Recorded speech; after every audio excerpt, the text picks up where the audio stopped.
The concept of green soul living emerged from concerns about environmental sustainability in the early 1980s, when global carbon emissions began to significantly increase, reaching a peak of approximately 37 gigatons by the mid-2000s.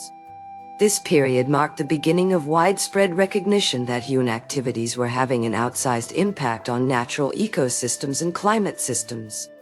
Green soul living advocates focus on reducing resource consumption, minimizing waste generation, and promoting sustainable practices such as recycling, renewable energy use, and supporting local agriculture. Key milestones in this movement include the signing of the United Nations Framework Convention on Climate Change, UNFCCC, in 1992, which aimed to stabilize greenhouse gas concentrations at a level that would prevent dangerous anthropogenic interference with climate systems, and the establishment of the Kyoto Protocol in 1997, setting binding targets for industrial. Over time, these policies led to measurable improvements.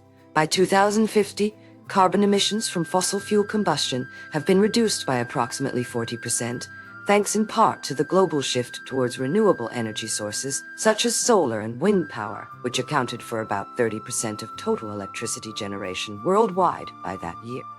While these developments have benefited public health through cleaner air and water, they also present challenges like job displacement in traditional industries and increased costs related to transitioning to new technologies.